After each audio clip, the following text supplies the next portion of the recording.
строчку. Преступные жесты можно назвать наукообразной нефункциональной моторикой, можно попросту написать преступные жесты.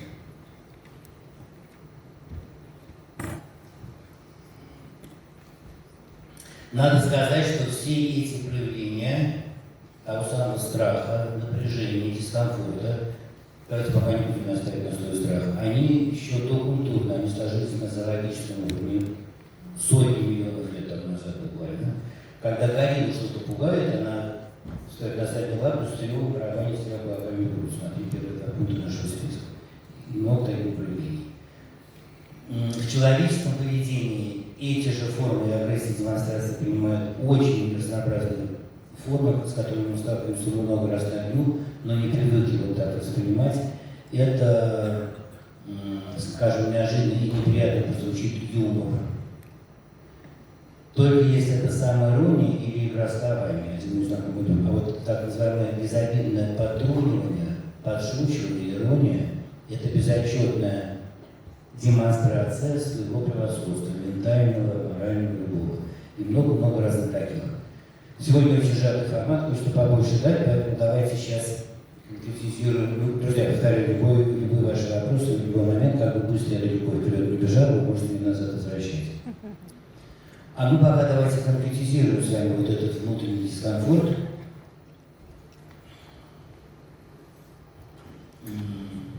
Он есть у всех на свете людей, у 100% без единого исключения, простите, вопрос медицинский, но он у нас у всех выражен с разной силой. И чтобы каждый раз это так многословно не описывать, дискомфорт, страх, мы пользуемся понятием самопринятия. Самопринятие. Что это такое? Его можно понять и прокомментировать с двух разных сторон, двумя прожекторами, как бы осветив, например, уверенность и неуверенность в себе. Очень похожие понятия. Вот как по-вашему, что такое неуверенность? Что мешает неуверенному в себе человеку хотя бы попытаться собрать компьютерную конфигурацию и пойти в школу, поговорить с трудным учителем нашего ребенка? Страх. Всегда боитесь, не ошибетесь. Но страх чего? Страх непринятия. Не боитесь, это метафора. Страх неудачи. Страх, что я только сломаю, или страх, что я там только остановлюсь и сконфужусь. Страх неуспеха. Да или не да? Не да. Легко проверяем. Вспомните людей, которые вам, про которых вы понимаете, что они действительно уверены, спокойно, глубинно уверены в себе. Не самоуверены на показ, просто уверены. Можно ли себе представить, что они уверены, что у них всегда на 100% все хорошо получится? В рамках клинической нормы, разумеется, нет. Значит, оказывается, представление о своей возможной неудаче не делит людей на тех и других. Значит, неуверенность – это действительно страх, но чего? Страх осуждения, страх порицания, страх оценки. Это тонкий, но очень-очень важный нюанс. Неуверенность – это страх осуждения. Если бы я был уверен, что я приду с разорванной школы, а ты мне скажешь, что ты хоть сунулся, я вообще подумать об этом боюсь, я бы не чувствовал неуверенности. Я же хорошо знаю, что я вместо этого услышу. Другой лишний прожектор. И это очень похожее всем понятное слово самооценка. Ну что такое самооценка? Это как я себя оцениваю в сравнении с другими людьми по параметрам, что оно, как мне кажется, важными. Внешность, успех у противоположного пола, профессионализм, стрессоустойчивость, социальное положение, доброта и так далее. И с этим понятным значением слова самооценка у нас с вами связаны представления о людях с высокой самооценкой, грудь на выпадок в карман, ноги на стол, и с низкой самооценкой. Сейчас же мало кто помнит, у Геннадия Хазанова был такой персонаж, выпускник кулинарного техникума, который, ковыряя ножкой в что-то не разборчившись, подмотал под нос.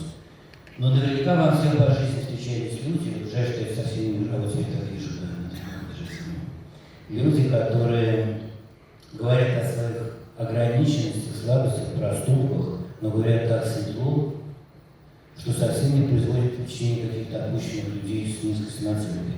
Когда человек говорит, знаешь, какая она организатор, я вот так жизнь не смогу. И он совсем не похож на хазановского персонажа. И что вот эти все явления покрытия одним колпаком пользуются столом самопринятия. Что такое самопринятие? Это просто открытость критики.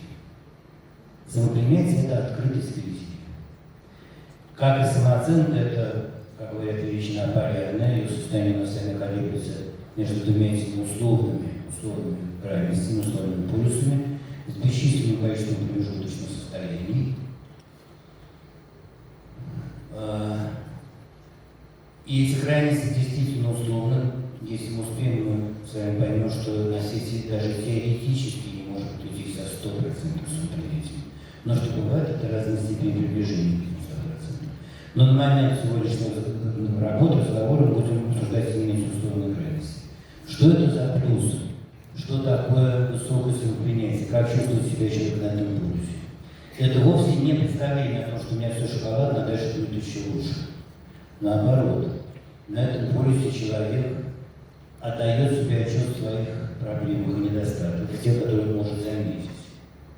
Он в состоянии что-то выслушать нелицеприятное от собеседника, с досадой, но не на собеседника направленный. Он говорит, что уезжает, правда, что так говорил, так выглядел. Он может сказать хотя бы в ванной комнате сам себе, что же я лучше подружки завидую, вместо того, чтобы с ним порадоваться. Все что угодно. Но дальше идет самое важное. А вот тут, может, здесь ласка.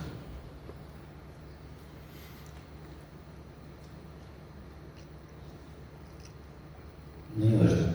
Но, в общем, на положительную пользу хотел ее навести. Вот так. И вот так. Вот так. На этом полюсе. Что идет в психике дальше?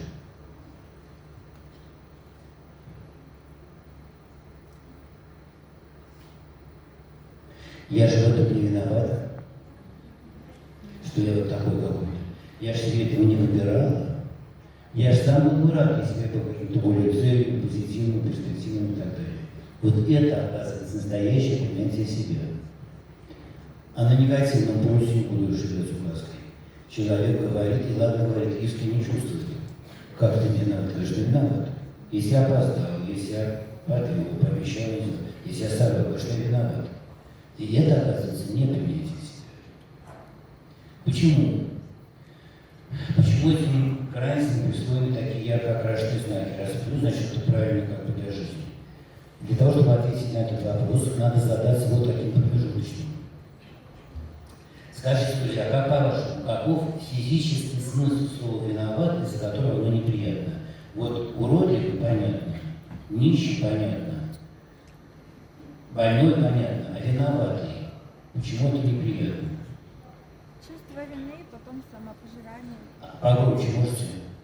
Появляется чувство вины у человека. Появляется чувство вины. Ну, самопоедание начинается. а у меня, допустим, нет никакого сопротивления скажет идет. кто-то.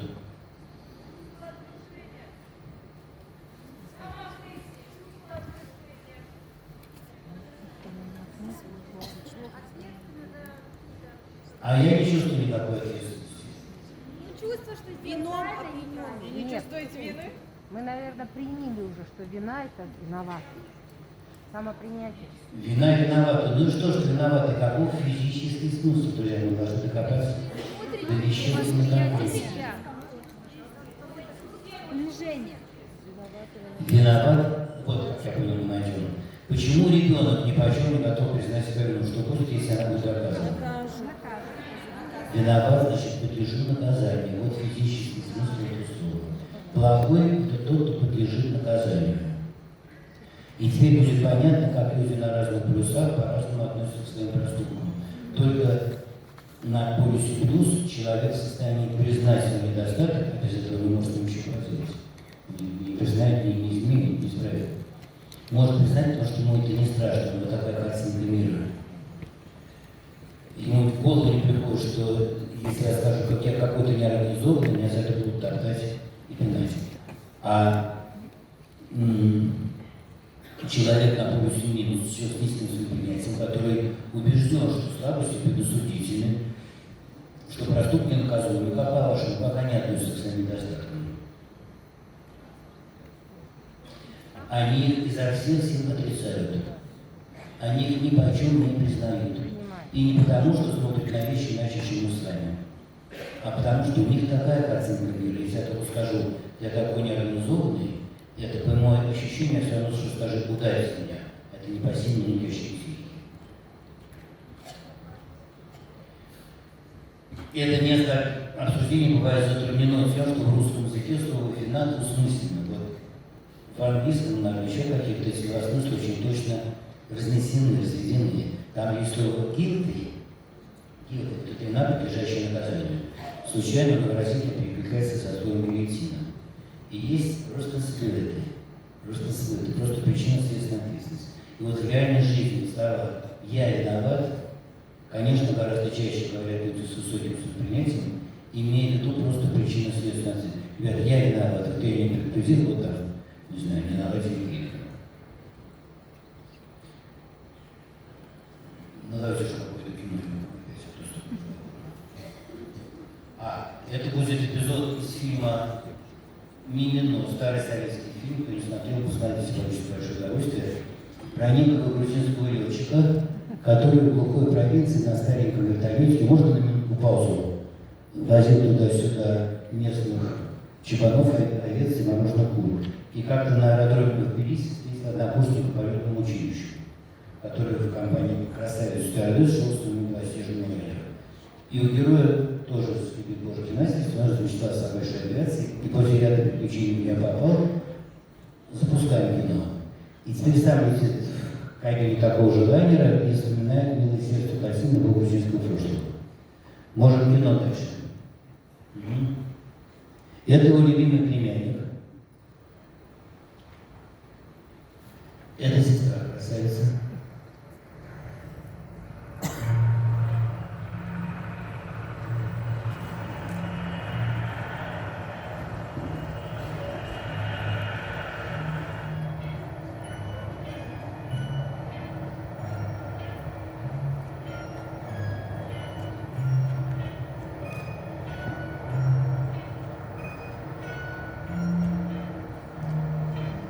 Валентин Константинович,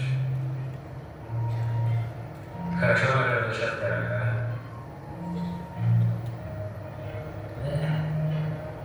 Ничего особенного. Спасибо, как пауза.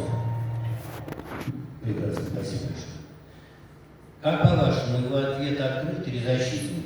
Защитник. Ну, откровенно защитный. Все не любят слово «душой в горах», отвечает неправда. Вопрос. Почему он не скажет, как есть? Только сразу прошу вас сдержать обычные художественные метафоры. Не хочет показать слабость, боится пускать посторонних людей в свой внутренний мир. Это художественный образ. Боль. Сам скучает, потому что. Как? Может, и сам скучает по этим местам. Он не хочет показывать. Я спрашиваю, почему он не хочет показывать? Он сам скучает по этим местам. Скука, сын, скучает. Кто-то говорит, что боль, если я правильно слышу. Боль, он же эту боль, он же эту боль испытывает. Почему он не скажет? Выбор, который он сделал, мне все больше кажется неправильным. Почему он об этом не скажет, я не знаю. Потому что боится ошибиться, что зря потерял там время. Боится убедиться в своей неправоте. Он уже в ней убеждается, почему он об этом не скажет. Почему он боится, даже если я зацеплюсь за это хорошее выражение, почему он боится вслух сказать о своей возможной неправоте. Может, даже будет жалеть. Боится. Что будет здесь и сейчас плохого, возможно, будет плохого, если он скажет, как есть. Накажут. Прямо. Фильм какой? Он боится реакции его коллег. Осуждение. Вот простое объяснение. Боится осуждения. И давайте обратим внимание, как это простое содержательное обсуждение контрастирует с теми всеми привычными фигурами речи. И, друзья, мы же с вами крохотное количество эпизодов успеем перебрать, но очень важно потом и дома, и в жизни, как сказали проектомонтёры, прозванивать все свои давно привычные внутренние объяснения, проверить их на содержательность. Их все надо довести вот до такой конкретики. Это называется эмоциональным интеллектом. Понимать, какие конкретные чувства движут теми или иными проявлениями людей. Боится осуждения. Давайте представим себе конкретно, как оно могло бы выглядеть. Вот, допустим, действительно он говорит так скучающе, не уверен, что я правильный шаг сделал в жизни. Что, например, такого некомфортного он мог бы услышать? Ну а что тогда полез? А что тогда Обесценивание здесь его сидишь? работы, да. А что ты не было времени сам подумать, вообще мужчины люди? Или вообще ничего не скажете, молча между собой перегляните и тяжело сердце. Вот что такое низкое самопринятие. Вот как это выглядит в кабине самолета, в спальне, в офисе, в школьном кабинете, на кухне, где угодно. Страх осуждения.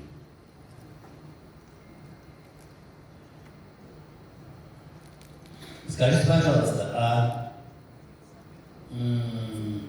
почему из очень широкого спектра самых разных возможных реакций, я когда говорю про спектр, почему-то представляю себе вот такую большую разноцветную дугу, не знаю, как это будет. Короче говоря, почему он ждет именно осуждения? Нетрудно себе представить, что вот он так простодушно говорит, как есть. И этот, мы видим, командир экипажа говорит, да, очень трудно выбор, очень он сочувствует, не знаю, что я на вашем месте. Нет, он ожидает именно осуждения. Почему? Потому что сам осуждает себя. Потому что в детстве ругали за ошибки. Друзья, любой страх, любая опаска формируется только конкретным жизненным опытом. Если животное избегает именно этого водопоя, значит там уже точно была неприятность, просто так избегать не будет. Если человек ждет осуждения, значит его привычно ожидает. Значит, у него такая картинка мира, у него такой опыт. И последний пазл в эту мозаику, как вы думаете, в какую пору жизни и в каких отношениях у него этот опыт сложился? Перед нами взрослый, социализированный, профессиональный, успешный 35+, мужчина, неадекватный при этом, по той простой конкретной причине, что его в детстве ругали.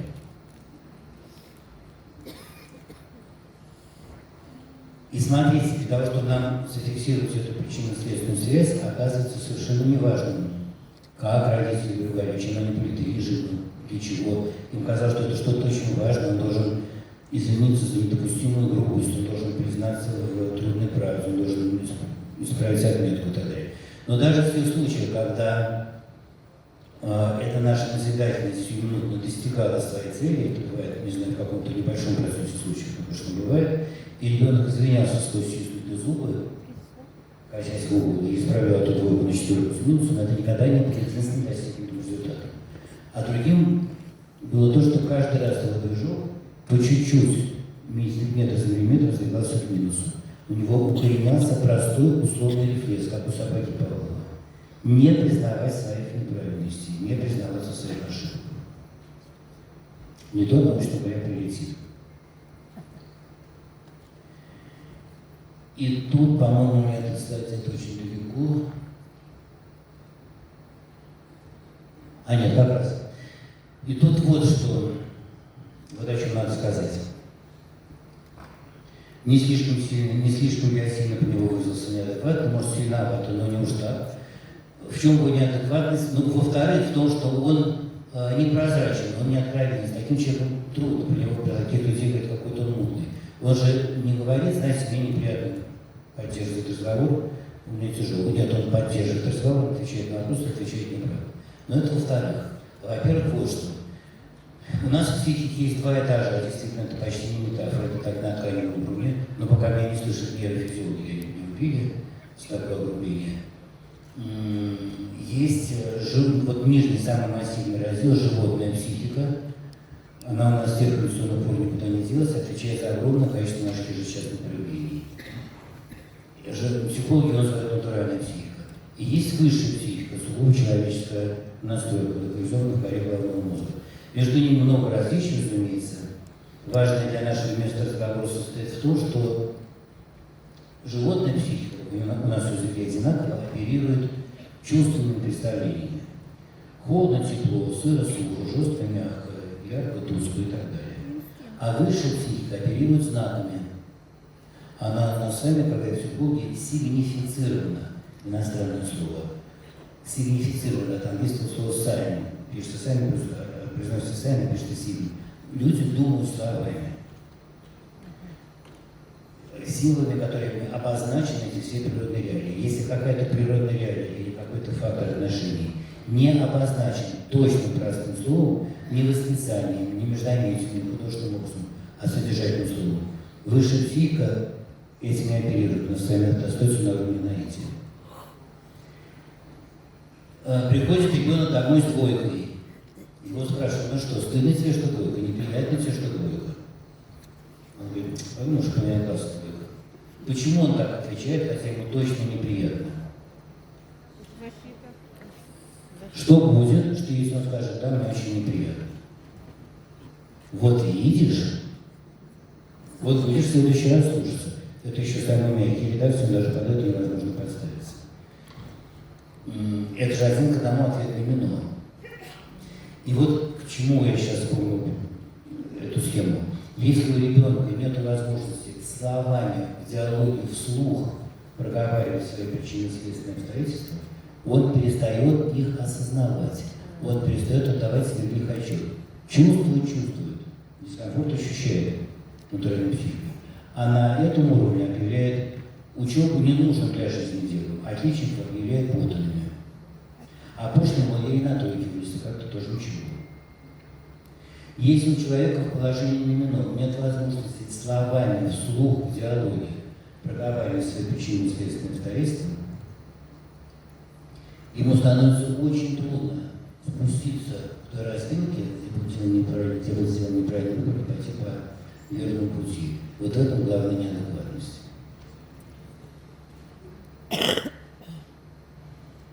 И, друзья, дальше тут мы оказываемся с вами на развилке, потому что дальше два разных разговора мы затронули очень важную тему, что, оказывается, детей нельзя ругать, а как же тогда? А с другой стороны, у нас сегодня разговор про эмоциональный интеллект, про то, как нам реагировать на слова, на проявление наших ближних или близких, чтобы было эффективнее. Мы вот по согласованию с организаторами сейчас пойдем с вами по второму пути, но повторяю, к другим вашим вопросам. Нет, еще я не ухожу. Ну давайте вот это посмотрим, и в определенный момент я попрошу поставить на паузу.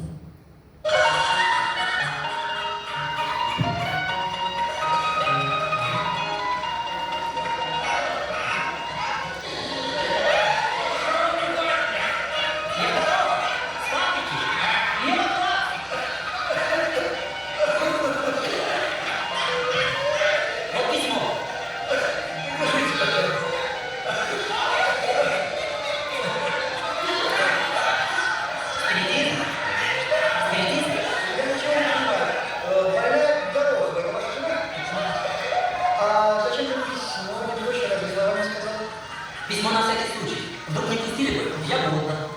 Ну, знаете, я сегодня приехать никак не смогу. Завтра ночью. Понимаю. А то, может, все-таки поедем, господин доктор. Что? Я говорю, может, все-таки поедем. Лошади хорошие, хозяйские. И потом к обоюдному согласию вы очень обяжете. Я понимаю, вы знаете. Горохов, я сегодня приехать никак не смогу. Завтра, в крайнем случае, послезавтра. Господин доктор, Николай Ильич, ради Христа, я вас очень прошу. Может, поедем? Понял, прошу. Вы предупредили, что доктор занят. Я бы не сунулся. А теперь рассердился. Может, и совсем не приедет. Извините, господин Дорог. Виноват.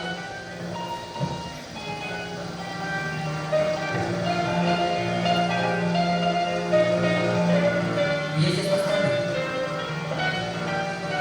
До свидания. Сейчас через несколько кадров я попрошу аплодисменты.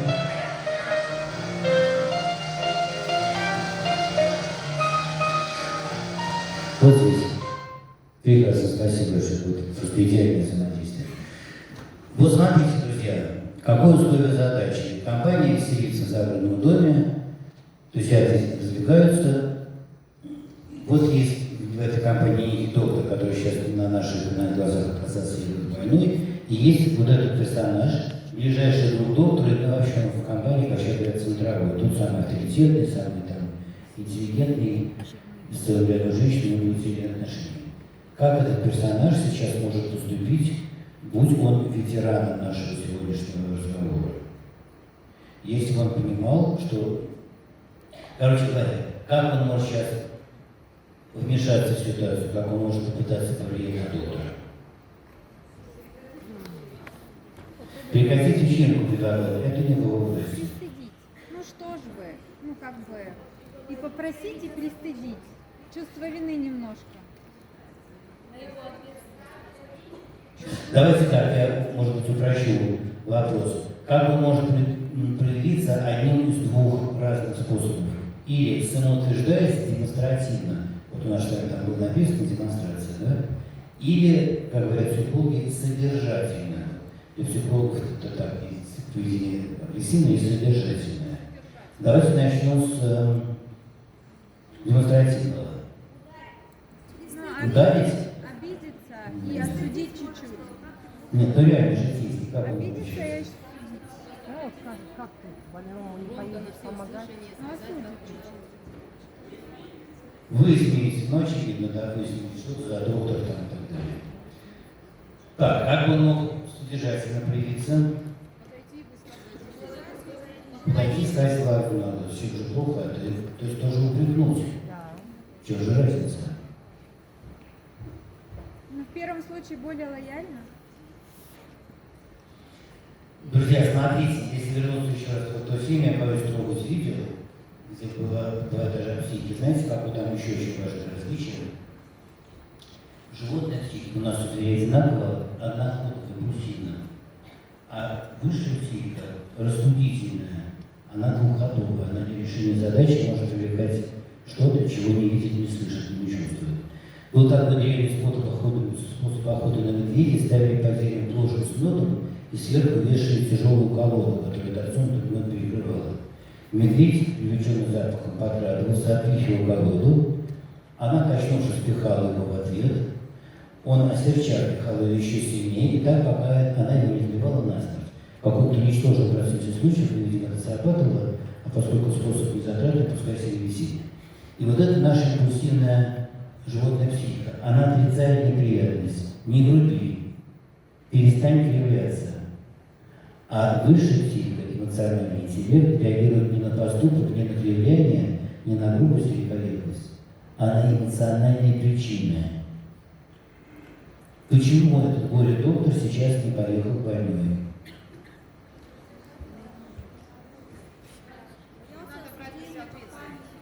Как? А вот эти фокусы сценных эмоций, чувств, почему он не поехал? Ему хочется правильно. Неохота, скучно, вы тут все веселитесь, тусите, занимаетесь чем-то интересным, а я должен один отрываться 1,5 часа в одну сторону по дождям по плохим дорогам. Как на эту содержательную причину мог бы попытаться повлиять сейчас этот персонаж, его друг? Оплата какая-то. Коль, хочешь, я с тобой загоняю? Этот корень этот мог бы повестись, мог бы не повестись, но по посылу внутреннему вот это было бы проявлением, но простите, с такой нежитейским выражением, эмоциональный интеллект. Или совсем попросту говоря, проявлением, пониманием того, что любым поведением, самым безответственным, самым отталкивающим манером движет какие-то чувства. Если я хочу на это поведение повлиять, мне надо к ним апеллировать, к этим чувствам называть, а не напоминать ему тех клятв Гиппократа, он знает уж меня. Давайте снимем с паузы.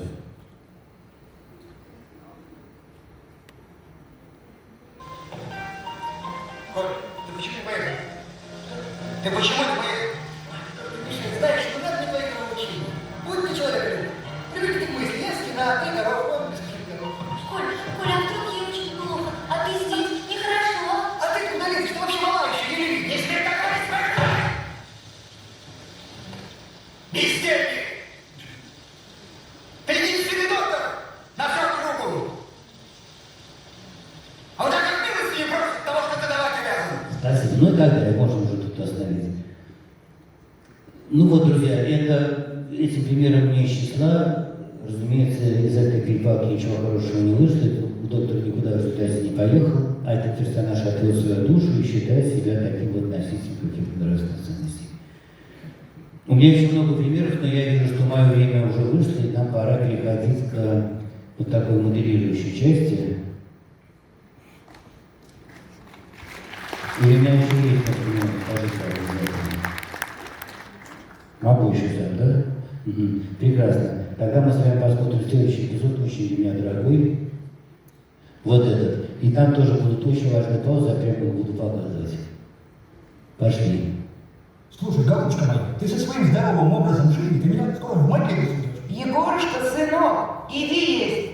Егор!